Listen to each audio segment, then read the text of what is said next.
ივანიშვილი ევროკავშირს არჩევანს არ უტოვებს. იმისთვის, რომ მოკავშირე ორბანის დახმარებით პერსონალური სანქციები აიცილოს თავიდან, ოლიგარქი რეალურად ქართველ ხალხს ასანქცირებს. ბრიუსელმა ქართულ ოცნებას არაერთხელ მისცა შანსი და დრო, რომ შეეწყვიტა რეპრესიები და გამოეშვა პოლიტპატიმრები.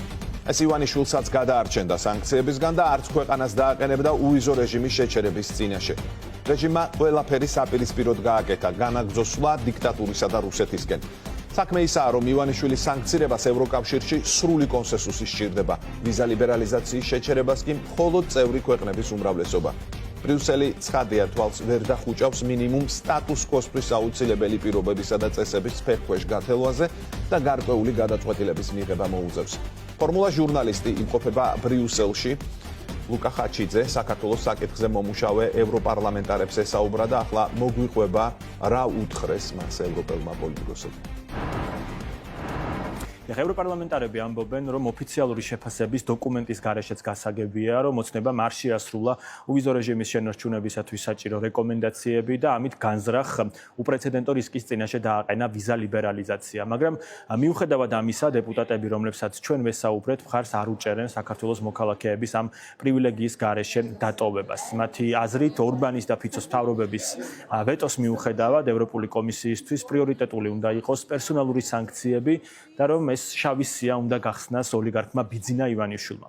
და მაინც რადგან რისკი ძალიან რეალურია, როგორ შეიძლება აირიდოს ქვეყანამ ვიზა ლიბერალიზაციის შეჩერება, საქართველოს საკითხზე მომუშავე ევროპარლამენტარები ამბობენ, რომ გამოსავალი ამ შემთხვევაშიც არის ახალი საპარლამენტო არჩევნები, რომელიც რეალურად გამოხატავს ქართველი პროდასავლელი ხალხის ნებას, შესაბამისად ხელისუფლებაში ისეთი პარტიების მოსვლა, რომლებიც აღადგენენ ევროინტეგრაციის პროცესს, დაიცავენ ფუნდამენტურ თავისუფლებებს და ევროპულ ღირებულებებს, რაც ასეთი მნიშვნელოვანია იმისთვის, რომ ქვეყანას უვიზო რეჟიმი ჰქონდეს. დეპუტატთა შეფასებით მიუხედავად იმისა, რომ ქართველები უკვე მერამდენე თვე აიბრძვიან ქვეყნის ევროპულ კურსზე დასაბრუნებლად, ევროკავშირს საბოლოოდ მაინც არ დარჩება სხვა გზა, გარდა ვიზა ლიბერალიზაციის შეჩერების, ევროპარლამენტართა თქმით, ოცნების უპასუხოდ დატოვება, ევროკავშირის სანდოობას დააყენებს ეჭქვეშ და ზოგადად ბლოკის მხრიდან ღირებულებების დაცვის ერთგულებასაც და რომ უვიზოს შეჩერება იქნება მაგალითი ვიზა ლიბერალიზაციით მოსარგებლე სხვა ქვეყნებისთვისაც, რომ ავტორიტარიზმში გადაშვება უპასუხოდ არ დარჩება. ივანიშვილს, კობახიძეს, პრეზიდენტს და სხვა წამყვან პირებს უნდა ავუკრძალოთ ჩვენთან მოგზაურობა. ივანიშვილს ასევე აქვს ფრანგული პასპორტი და მოვუწოდებს საფრანგეთის მთავრობას ნახოს, რისი გაკეთება შეუძლიათ მის საფრანგეთში არსებულ ქონებასთან დაკავშირებით. უნდა ვაჩვენოთ საქართველოს მოქალაქეებს, რომ მათ გვერდით ვართ. პრიორიტეტული უნდა იყოს პერსონალური სანქციები და თუ უნგრეთის მთავრობა ისევ დაბლოკავს გადაწყვეტილებას, მაშინ 26-მა სახელმწიფომ უნდა დააწესოს სანქციები. ეს ბიჭები აუცილებლად უნდა დაისაჯონ. დაწყებული ივანიშვილი და სხვებიც, მათ შორის ისინი, რომლებიც სარგებელს იღებენ რეჟიმისგან. უნდა გაკეთდეს სანქცირებულთა გრძელი სია, რომელში მოხვედრილებიც ევროპაში ვეღარ შემოვლენ. არა მხოლოდ დიპლომატიური, არამედ ჩვეულებრივი პასპორტებითაც. არავინ იფიქრებდა ვიზა ლიბერალიზაციის შეჩერებაზე, რეჟიმი ასე რომ არ იქცეოდეს. და თუ მართლაც შეჩერდება უვიზო მიმოსვლა, ეს მხოლოდ რეჟიმის პასუხისმგებლობა იქნება, რადგან ივანიშვილი რუსულ გზას დაადგა. ძალიან ბევრი ვეცადეთ, მაგრამ ქართული ოცნების რეჟიმი არ დაადგა გზას, რომელსაც დაეთანხმა, როდესაც საქართველოს კანდიდატის სტატუსი მიიღო.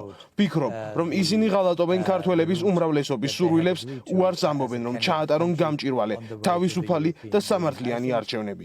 ასევე გვახსოვს, რა მოხდა წინა არჩევნებზე. ხალხმა, რომელიც ავტოკრატიად აქცევს საქართველოს და ცდილობს ის ბელარუსი გახადოს, უნდა იგრძნოს საკუთარი ნეგატიური მოქმედებების შედეგები. საქართველო ბელარუსი არ არის.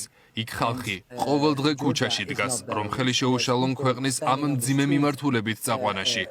უვიზო რეჟიმის შეჩერება ყველას დააზარალებს.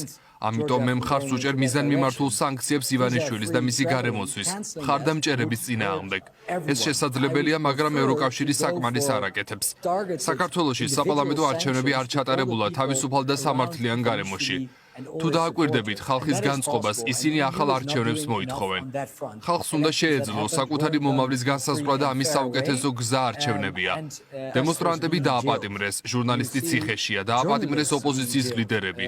ეს დემოკრატიაში არ უნდა ხდებოდეს. აღარაფერს ვამბობ პოლიციის სისასტიკეზე მოქალაქეების დაკავების შემდეგ. ეს სიგიჟეა. როდესაც თავს უფლებას აძლევ, ეს ყველაფერი გააკეთო. შენ ხარ რეჟიმი. Georgian government ქართული ოცნების მთავრობამ გადაწყვიტა, რომ ქართული ოცნების რეჟიმი იყოს, რადგან მოახდინა მთელი ქვეყნის ოკუპაცია.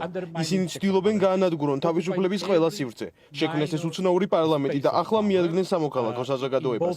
როდის ხდება მთავრობა რეჟიმი? როდესაც ის ცდილობს მოახდინოს საჯარო და კერძო სივრცეების ოკუპაცია.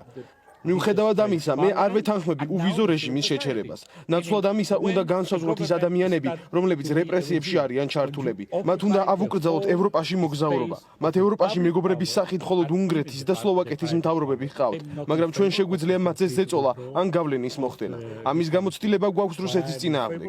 სანქციების შემთხვევაში და საბოლოოდ ისინი მიხვდებიან, რომ ეს სწორი გზაა. იმედი მაქვს, რომ უახლოეს მომავალში მოვახერხებთ მათ დარწმუნებას. სურს შედეგები იგრძნონ ქართული ოცნების რეჟიმის წარმომადგენლებმა და არა ხალხმა. როგორია პროცედურა? დიდი ალბათობით ევროკავშირის წევრები საქართველოსთვის უვიზო რეჟიმის შეჩერების და ნაკლებად სავარაუდოდ შენარჩუნების შესახებ გადაწყვეტილებას მიიღებენ წლის ბოლოსკენ ან მაქსიმუმ მომდევნო წლის დასაწყისში. დეკემბერში უნდა გამოქვეყნდეს ვიზის შეჩერების მექანიზმის მერვე ანგარიში, რომელიც შეაფასებს რამდენად შეასრულა ოცნების ხელისუფლებამ ის რეკომენდაციები, რომლებიც ისედაც ცნობილი იყო, თუმცა ბრიუსელმა კიდევ ერთხელ გაუმეორა, როდესაც ევროკომისიის მიგრაციის და საშინაო საქმეთა გენერალურმა დირექტორატმა ოლიგარქის მთავრობას გაუგზავნა წერილი. ფორმულას რესპონდენტები, ევროპარლამენტარები ამბობენ, რომ უვიზოს შეჩერება იქნება მხოლოდ და მხოლოდ ოლიგარქის რეჟიმის პასუხისმგებლობა, რადგან რეკომენდაციების შესრულება მხოლოდ ივანიშვილის წარმომადგენლებს შეეძლოთ და არა მაგალითად თავად ევროკავშირს, მესამე სექტორს, ქართულ ოპოზიციას ან მედიას, როგორც ცდილობს ოცნება სიტუაციის დახატვას და პასუხისმგებლობის ისრების გადატანას.